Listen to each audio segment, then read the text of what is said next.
Hello everyone. पिछले lecture में हम लोगों ने ब्रिक मेसनरी में ब्रिक के कुछ टर्मिनोलॉजी के बारे में पढ़े थे। उसके बाद हम लोगों ने बॉन्ड देखे, फिर हम लोगों ने ब्रिक के प्रॉपर्टीज के बारे में देखे। आज हम लोग नेक्स्ट टॉपिक पढ़ेंगे, जिसमें कि आपका फर्स्ट टॉपिक है स्ट्रैकिंग। स्ट्रैकिंग क्या होती है हम इस डायग्राम से समझेंगे। आप देख रहे होंगे कि यहाँ पे दो ब्लॉक है ब्रिक का, जिसके बीच क्या है कि मोर्टार के पेस्ट को क्या किया जा रहा है, एक शेप दिया जा रहा है, इसको बाहर की ओर निकाल रहा है। यही प्रोसेस आपका क्या कहलाता है, स्ट्रैकिंग। इसको हम लोग हैंड टूल्स की मदद से करते हैं या मशीन टूल के वजह से। Striking is a finishing the mortar joint between newly laid bricks. आपने जस्ट जो ब्रिक्स लेड किया है कोर्सेस में, उसमें हम लोग अप्लाई करते हैं ये स्ट्रैकिंग का process. Finishing the mortar joints between newly laid bricks, ये जो आपका फिनिशिंग होगा वो किस में होगा, जस्ट आपका जो ब्रिक्स आपका मोटार के साथ लेड किया गया है, बिछाया गया है, उसमें करते हैं।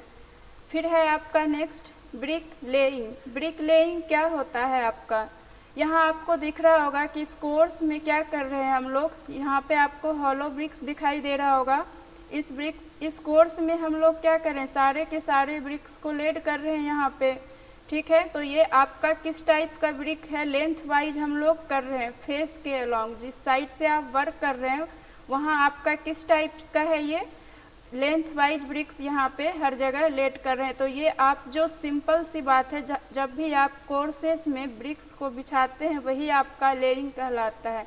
अगर आप इसे स्ट्रेचर टाइप वाले ब्रिक कर देते हैं तो ये आपका स्ट्रेचर लेइंग कहलाएगा। अगर आपका जो वर्क है फेस का, वहाँ पे अगर आपने ब्रिक को हेडर साइड का दिया है तो वो आपका हेडर लेइंग कहलाएगा।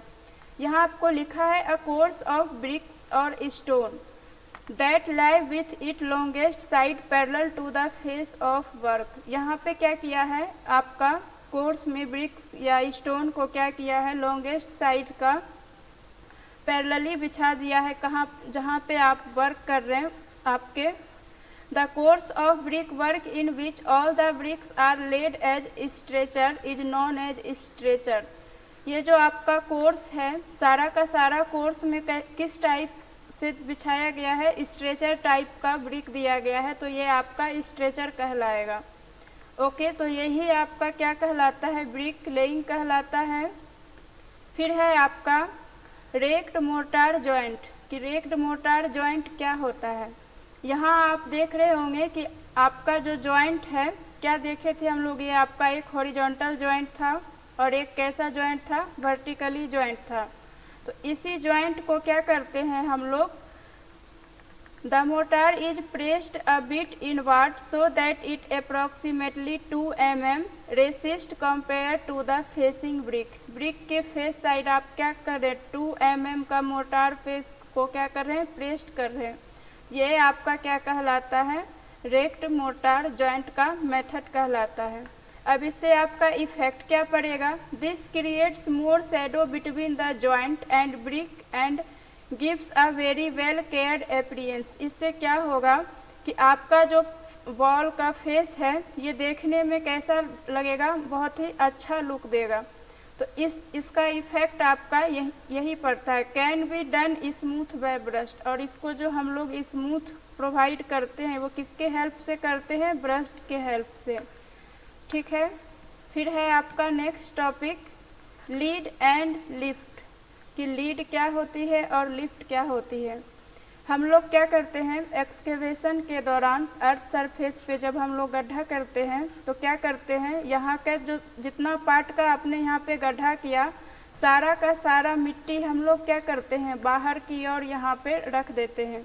तो इस तरीके से क्या होता है कि यहाँ जिस डिस्टेंस तक आपने यहाँ से यहाँ तक, यहाँ पे आपने जिस डिस्टेंस तक आपने यहाँ से गड्ढा किया है, इसका सेंटर वाला पोर्शन से, ये वाला मिड पोर्शन से, और जहाँ आपने इस मिट्टी का लेयर आपने यहाँ पे बिछा रखा है, इस गड्ढा का मिट्टी हटा के आपने यहाँ रखा है, इसके बीच वाले सेंटर वाले पार्ट को का डिस्टेंस अगर हम हॉरिजॉन्टली लेते हैं तो यहाँ से यहाँ तक का डिस्टेंस आपका लीड कहलाता है। यहाँ आपको डायग्राम में भी दिखाई दे रहा होगा कि सेंटर से, दोनों के सेंटर से हॉरिजॉन्टली डिस्टेंस जो लिया है वो आपका लीड कहलाता है। जस्ट उसी तरीके से जो आपने हॉरिजॉन्टल डिस्टेंस लिए हैं सेंटर टू सेंटर, उसी तरह से यहाँ पे इस गड्ढे का आप सेंटर से लेके यहाँ पे जो आपका सॉइल रखा हुआ है, ठीक है, इस वाले पोर्शन का सेंटर से जो आप यहाँ से यहाँ तक का डिस्टेंस, वर्टिकली डिस्टेंस ले रहे हैं, यही आपका क्या कहलाता है, लिफ्ट कहलाता है। ओके, तो डिफिनेशन से हम लोग देखते हैं, lead is the average horizontal distance between site of earth work and areas of disposal. क्या किया है, जिस साइट पे आपने अर्थ वर्क किया है उसके क्या किया है, सेंटर से और जहां आपने इस एरिया का क्या किया, डिस्पोजल आपने यहाँ रखा है, यहाँ के सेंटर के हॉरिजॉन्टल डिस्टेंस को कहता है कि हम लोग लीड कहते हैं। The lead is generally measured in terms of 50 metre distance. कहता है कि लीड को हम लोग जनरली किस टर्म में मेजर करेंगे, जब आपका 50 मीटर का डिस्टेंस होगा। फिर है आपका lift. Lift is the average vertical distance between level of excavation and to the place of spreading or heaping. The unit of lift is 2 meter for first lift and 1 extra lift for every 1 meter. Lift आपका वही बताया है यहाँ पे, vertical distance between जहाँ से आपने excavation किए थे यहाँ के बीच वाले डिस्टेंस से लेके आपका यहाँ तक का डिस्टेंस आपका वर्टिकली क्या कहलाता है, लिफ्ट कहलाता है। ये क्या है आपका लिफ्ट, आपका कितना होगा, 2 मीटर का, ठीक है, और जिसमें कि आपका 1 मीटर कहता है कि हर लिफ्ट में 1 मीटर आपका एक्स्ट्रा होगा, ठीक है। ये है आपका लीड और लिफ्ट। नेक्स्ट है आपका प्रिकॉशंस इन ब्रिक मेजनरी। जब आप ब्रिक मेसनरी करेंगे तो क्या क्या आप प्रिकॉशंस यूज करेंगे उसके बारे में। तो मेसनरी हम लोगों ने क्या देखा था कि जब हम लोग किसी भी बिल्डिंग यूनिट्स को क्या करते थे, बॉन्ड करते थे किसके साथ, मोर्टार के साथ, तो वो आपका मेसनरी कहलाता था। बिल्डिंग यूनिट्स में आपका क्या क्या आ जाता था, स्टोन आ जाता था, ब्रिक्स के डिफरेंट टाइप्स के ब्रिक्स आ जाते थे, जैसे आपका हॉलो ब्रिक, फ्लाई आश ब्रिक, ठीक है, कंक्रीट ब्लॉक। तो ये सब आपका बिल्डिंग यूनिट्स में आता था। और मोर्टार में हम लोगों ने क्या क्या देखा था कि सीमेंट मोर्टार, लाइम मोर्टार, सुर्खी मोर्टार, ये सब डिफरेंट टाइप का मोर्टार अपने कंस्ट्रक्शंस के अकॉर्डिंग, जिस टाइप का बिल्डिंग यूनिट्स हम यूज करते हैं उसके अकॉर्डिंग मोर्टार का यूज करके हम लोग क्या करते हैं, मेसनरी वर्क करते हैं। तो इस दौरान हम लोग क्या क्या प्रिकॉशंस अपनाएंगे उसके बारे में पढ़ेंगे। Brick should be as per the specification. Brick should be soaked in the water before using them into the masonry work. कहता है जब आप मेसनरी वर्क करेंगे उससे पहले आपको क्या करना होगा, ब्रिक को पानी से गीला करना होगा, उसके बाद ही आप जो है उसका मेसनरी वर्क कर सकते हैं। जैसे आपको साइट पे वर्क करना है और वहाँ आप ब्रिक ले जा रहे हैं, तो कहता है कि आप जब वर्क स्टार्ट करने से पहले आपको क्या करना होगा, आपको ईंट को अच्छे से पानी में भिगाना होगा, ठीक है। फिर कहता है use of brick bed should not be more. अभी हम लोगों ने बेड्स के बारे में पढ़ा था कि ब्रिक का क्या करते थे, कुछ पोर्शंस वाइड साइड से यहाँ से आप क्या करते थे, कट कर देते थे, तो वो आपका हाफ बेड या बेड कहलाता था। तो हम लोग क्या करते हैं, जब हम लोग जॉइंट देते हैं किसी भी स्ट्रक्चर का, तो हम लोग ज़्यादातर बेड्स का यूज करते हैं। तो कह रहा है कि use of brick bed should not be more, ज़्यादा हम लोगों को ये ब्रिक बेड का यूज नहीं करना है, ठीक है।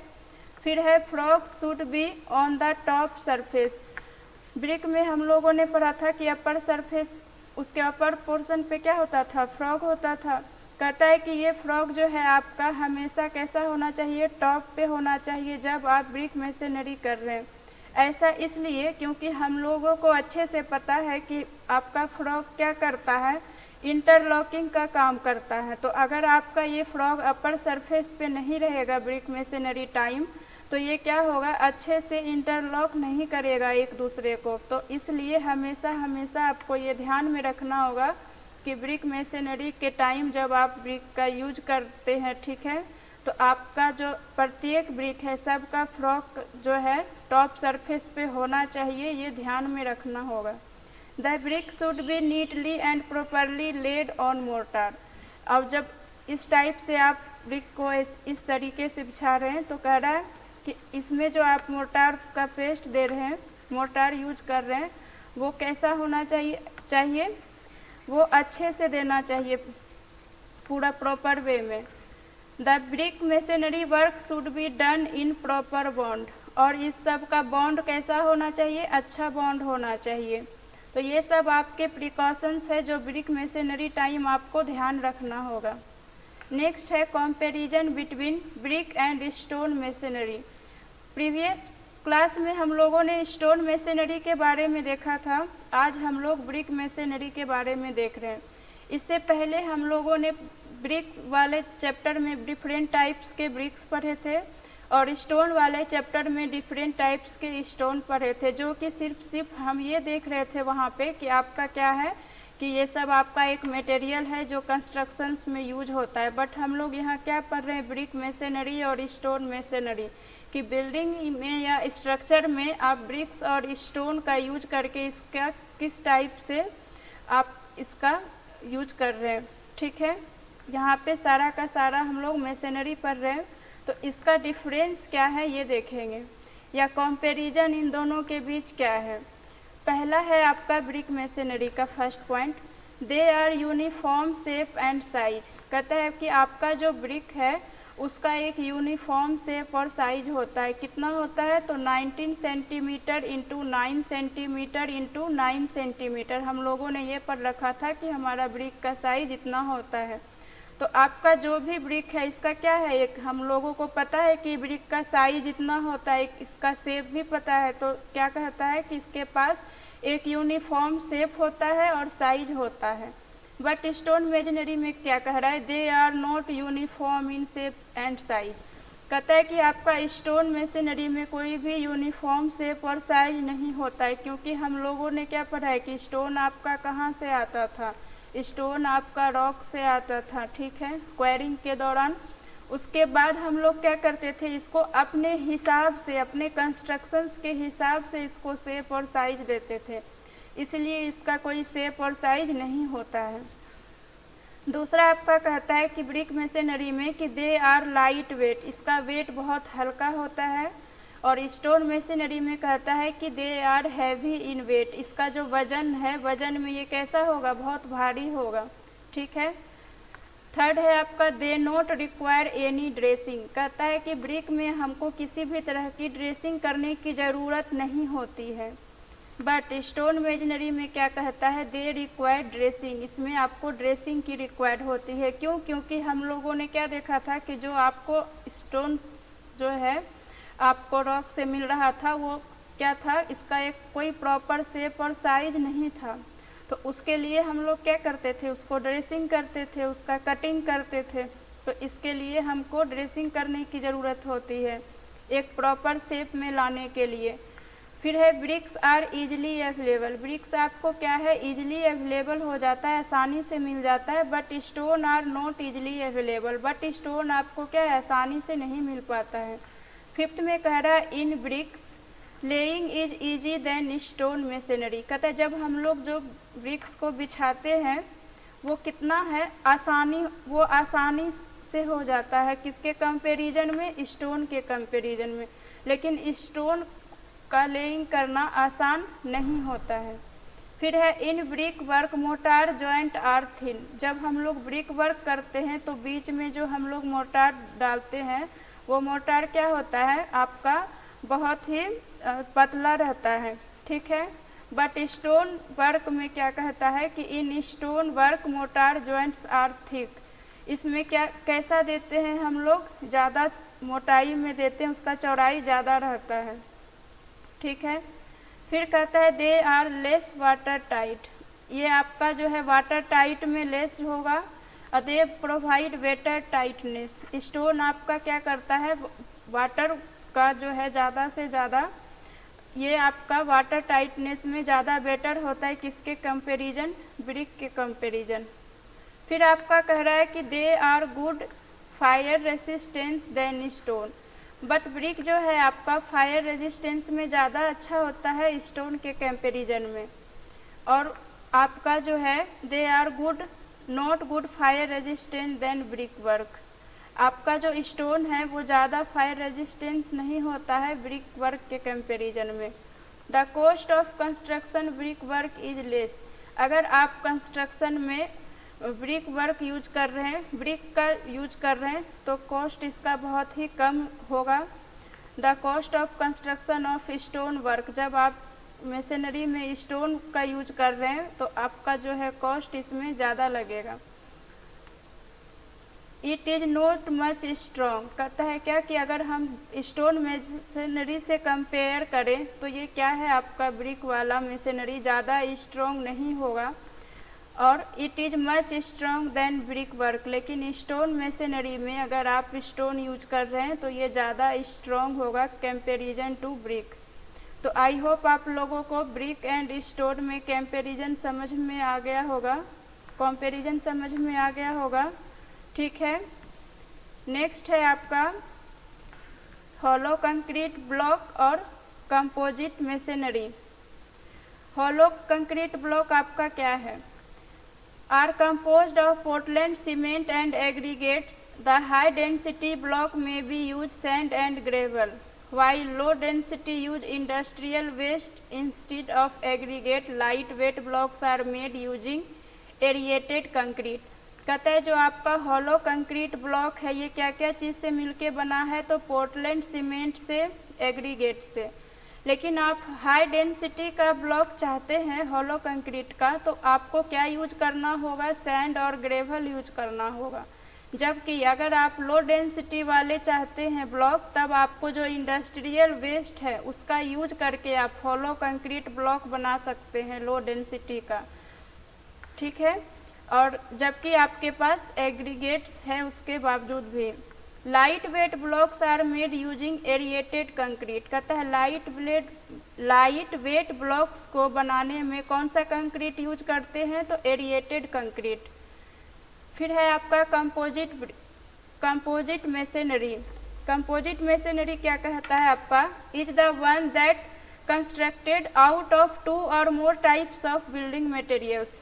जब आप 2 या 2 से ज़्यादा टाइप का बिल्डिंग मटेरियल्स का यूज करके मशीनरी कर रहे हैं तो वो आपका कंपोजिट मशीनरी कहलाएगा। यहाँ आपको डायग्राम में दिख रहा होगा, ये अलग टाइप का है आपका। ठीक है, यहाँ आपको अलग टाइप का दिख रहा होगा मटेरियल जो आप यूज कर रहे हैं मशीनरी में। तो दोनों को मिला के आप क्या कर रहे हैं? ब्रिक मशीनरी, आप क्या कर रहे हैं? मशीनरी कर रहे हैं। ठीक है, दोनों अलग अलग टाइप के ब्रिक है। एक आपको इस टाइप से हॉलो कंक्रीट ब्लॉक का दिख रहा है और ये आपका नॉर्मल ब्रिक दिख रहा है, स्टैंडर्ड ब्रिक दिख रहा है। तो ये दोनों ब्रिक को मिला के आप क्या कर रहे हैं? मशीनरी कर रहे हैं। आप 2 या 2 से ज़्यादा टाइप का भी क्या कर बिल्डिंग का मटेरियल्स यूज कर सकते हैं मशीनरी में, तो ऐसा आपका कंपोजिट मशीनरी कहलाएगा। ओके, फिर आपका नेक्स्ट है कैविटी वॉल। कैविटी वॉल क्या होता है? Cavity wall is constructed with 2 separated walls for single wall purpose with some space or cavity between them. Cavity wall is also called as hollow wall. कहता है क्या कि हम लोग एक ही वॉल बना रहे हैं, ठीक है, बट इसमें क्या है आपका 2 वॉल के बीच में ठीक एक हम लोग स्पेस देते हैं। ये वाला स्पेस आपका क्या कहलाता है? कैविटी कहलाता है। इसी को हम लोग हॉलो वॉल भी कहते हैं।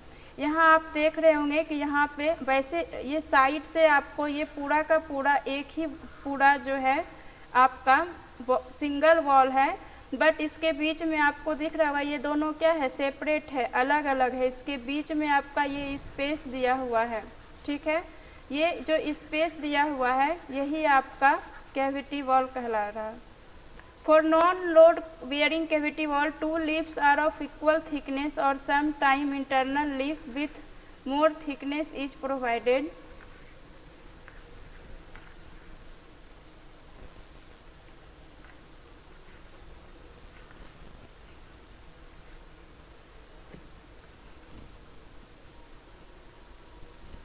Purpose of cavity wall.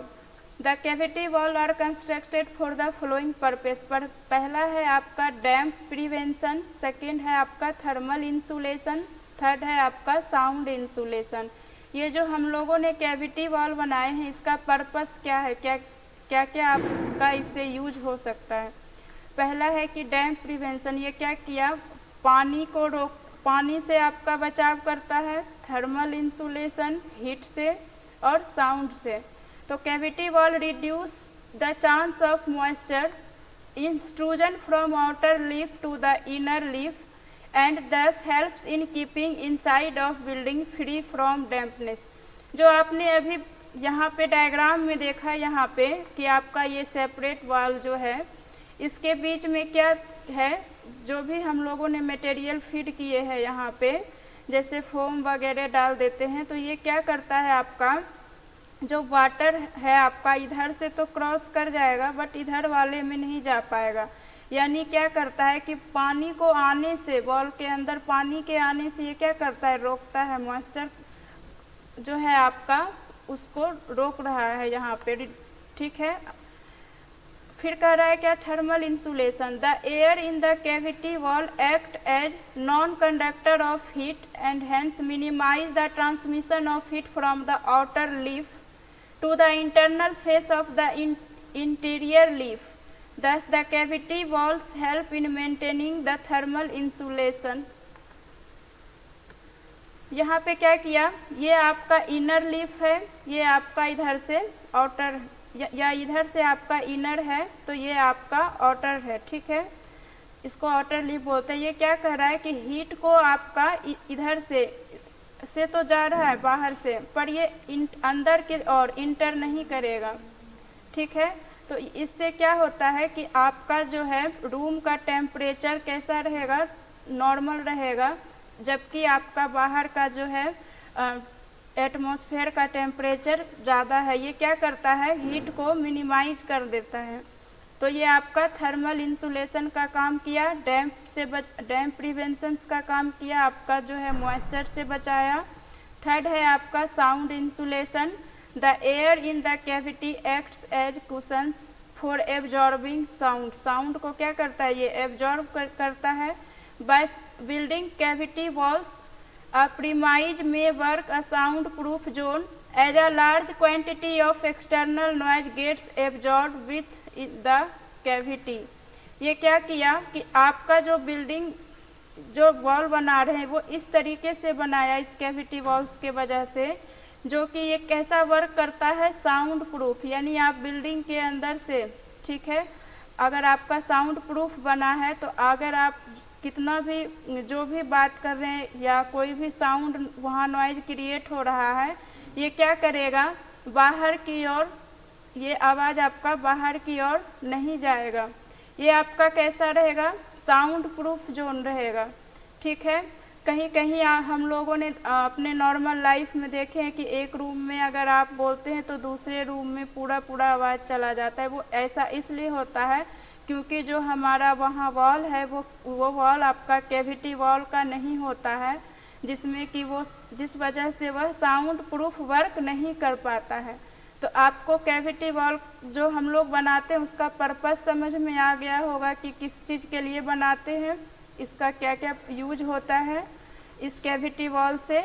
तो आज आपका ब्रिक मेसनरी का चैप्टर यहीं फिनिश हो जाता है। नेक्स्ट क्लास में हम लोग नेक्स्ट चैप्टर पढ़ेंगे। आज का लेक्चर यहीं तक। आई होप आप लोगों को समझ में आ गया होगा। Thank you.